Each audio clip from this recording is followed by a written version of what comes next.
Sir, ನಿನ್ನೆ ಮುನಿರತ್ನಂ ಅವರ ಮಾತುಗಳನ್ನ ನೀವೇನಾದರೂ ಸೂಕ್ಷ್ಮವಾಗಿ ಅಬ್ಸರ್ವ್ ಮಾಡಿದರೆ ಅಲ್ಲೇ ನಿಮಗೆ ಸಾಕಷ್ಟು ಮಾಹಿತಿಗಳು ಸಿಕ್ಕುತ್ತೆ. ಗುಂಪು ಕೊಲೆ ಅಂತ ಹೇಳಿ ಅಣ್ಣ ಹೇಳಿದ್ರು. ಈ ಕೆಲಸನ ಮುನಿರತ್ನಂ ಅವರು ಭಾಳ ವರ್ಷದಿಂದನೇ ಮಂಜುಳಕ್ಕಂಗೆ ಮಾಡ್ಸೋಕ್ಕೆ ಅವರೇ ಟ್ರೈ ಮಾಡಿದ್ದು.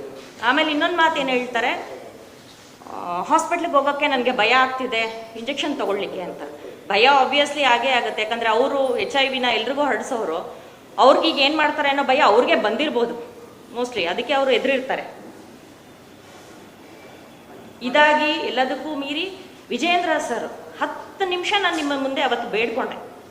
Almost 2-2.5 ತಿಂಗಳಾಗಿದೆ sir. ನನಗೆ 10 ನಿಮಿಷ ಇನ್ನೂ ಕೊಡೋಕ್ಕೆ ಅವ್ರಿಗೆ ಸಾಧ್ಯನೇ ಆಗಿಲ್ಲ. ಭಾಳಷ್ಟು ಸಲ ಅವ್ರನ್ನ ಹೋಗಿ ಭೇಟಿ ಮಾಡೋಕ್ಕೆ ಟ್ರೈ ಮಾಡಿದೆ, ನನಗೆ ಅವಕಾಶ ಸಿಗಲಿಲ್ಲ. ನಿನ್ನೆ ಒಂದು ಮೊಟ್ಟೆ ವಿಷಯಕ್ಕೆ ಹೋಗಿ ಅವ್ರನ್ನ ಭೇಟಿ ಮಾಡ್ಕೊಂಬಂದಿದ್ದೆ. ನಾನು ಒಬ್ಳು BJP ಕಾರ್ಯಕರ್ತೆ ಸರ್. ಒಬ್ಬ MLA ಮೀಟ್ ಮಾಡೋಕ್ಕೆ ಅವರಷ್ಟು ಬೇಗ ದೌಡಾಯಿಸ್ತಾರೆ. ಇವತ್ತವರೆಗೂ ನನ್ನ ಕಷ್ಟ ಏನು ಎತ್ತ ಅಂತ ಅವ್ರು ಒಂದು ಮಾತಾದರೂ ಕೇಳಿದಾರ? ನಾನು ಬೇಡ್ಕೊಂಡಿದ್ದೀನಿ ನಿಮ್ಮ ಮುಂದೆ, ನನಗೆ 10 ನಿಮಿಷ ಟೈಮ್ ಕೊಡಿ ಅಂತ, ಆಗಿಲ್ಲ. ಇದೆಲ್ಲದಕ್ಕೂ ಆಗಲಿ MP ಸರು ಅಷ್ಟು ಬೇಗ ಓಡೋಗಿದ್ದಾರೆ. ಒಬ್ಬ ಡಾಕ್ಟ್ರ್ ಕೈಲಿ ಸುಳ್ಳು ಹೇಳಿಸೋ ಮಟ್ಟಕ್ಕೆ ಮುನಿರತ್ನ ಬೆಳೆದಿದ್ದಾರೆ ಅಂತ ಅಂದರೆ ನಾಚಿಕೆ ಆಗುತ್ತೆ ಸರ್ ನಿಜವಾಗ್ಲೂ. ಒಬ್ಬರು ಡಿಗ್ನಿಫೈಡ್ ಡಾಕ್ಟ್ರ್ ಅವರು ಮುನಿರತ್ನಂಗೋಸ್ಕರ ಈ ಮಟ್ಟಕ್ಕೆ ಸುಳ್ಳು ಹೇಳ್ತಾರೆ ಅಂದರೆ ನಂಬಕ್ಕಾಗಲ್ಲ ಅಂತ ಅಂದ್ಕೊಂಡಿದ್ದೀನಿ ಸರ್.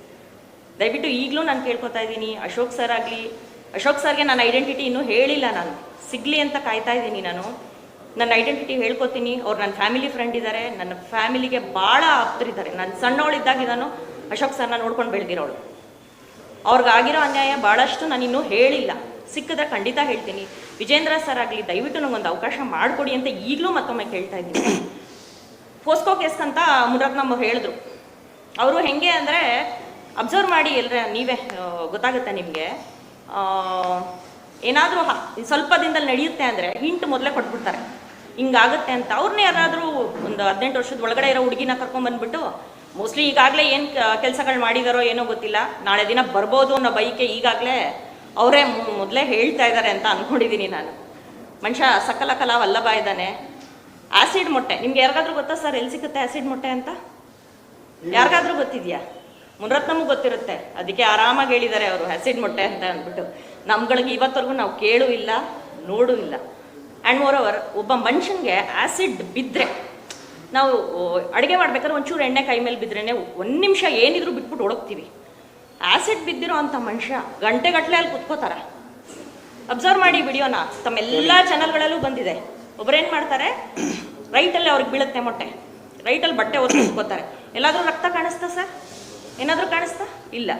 ಇನ್ನೊಬ್ಬ ಬರ್ತಾನೆ, ಅವರ ಮುದ್ದಿನ ಕಸಿನ್, ಹೆಸರಿಡಕ್ಕೆ ಇಷ್ಟಪಡಲ್ಲ, ಲೆಫ್ಟ್ ಸೈಡಲ್ಲಿ ಇಟ್ಕೊತಾನೆ ಬಟ್ಟೆನ. ಏನಿದು ಸುಮ್ಮನೆ ಪ್ರಚಾರಕ್ಕೋಸ್ಕರ ಇದೆಲ್ಲ ಮಾಡ್ತಿದ್ದಾರ? ಪ್ರಚಾರಕ್ಕೋಸ್ಕರ ಮಾಡ್ತಿದ್ದಾರ ಸರ್ ಇದನ್ನೆಲ್ಲ ಬಿಡಿ. ನೀವೇ ಆಣೆ ಮಾಡಿದ್ದೀರಾ, ನೀವೇ ಒಪ್ಕೊಂಡಿದ್ದೀರಾ, ರಕ್ತ ಕಾರ್ಸಾಯ್ತೀನಿ ಅಂತ ಹೇಳಿದ್ದೀರಾ. ಇನ್ನೊಂದು ಬಂದು ಪ್ರೂವ್ ಆದರೆ ಇದು ಸೂಸೈಡ್ ಎಲ್ಲ ಬೇಡ ಪಾಪ, ಯಾಕೆ ಇನ್ನೂ ನೀವು ಬದುಕಿ ಬಾಳಿ ಪರವಾಗಿಲ್ಲ, ಇನ್ನು ಯಾರನ್ನ ಏನೇನು ಹಾಳು ಮಾಡಬೇಕು ಅಂತಿದ್ದೀರೋ ಗೊತ್ತಿಲ್ಲ. ಬಟ್ ರಾಜಕೀಯ ನಿಮಗೆ ಸಾಕು ಅಂದ್ಕೊಂಡಿದ್ದೀನಿ ಸರ್. ಇನ್ನಾದರೂ ಮಾನ ಮರ್ಯಾದೆ ಅನ್ನೋದು ಏನಾದರೂ ಇತ್ತು ಅಂತ ಅಂದರೆ ನೀವೇ ದಯವಿಟ್ಟು ಇದರಿಂದ ದೂರ ಇದ್ಬಿಡಿ. ಸಾಕು, ಎಂಥ ಹುದ್ದೆನ ಅನುಭವಿಸ್ಬೇಕೋ ನೀವು ಅಷ್ಟು ಅನುಭವಿಸಿದ್ದೀರಾ, ಒಬ್ಬ ಮಿನಿಸ್ಟರ್ ಆಗಿನೂ ಅನುಭವಿಸಿದ್ದೀರಾ. ಇದಕ್ಕೂ ಮೀರಿ ನಿಮ್ಮ ಯೋಗ್ಯತೆಗೆ ಇಷ್ಟು ಸಾಕು ಅಂದ್ಕೊಳ್ಳಿ. ಖಂಡಿತ ಸರ್ ಮಾಡಿರ್ತಾರೆ, 100% ಮಾಡ್ತಿರ್ತಾರೆ. ಅವರು ಸುಮ್ಮನೆ ಕೂತ್ಕೊಳ್ಳೋ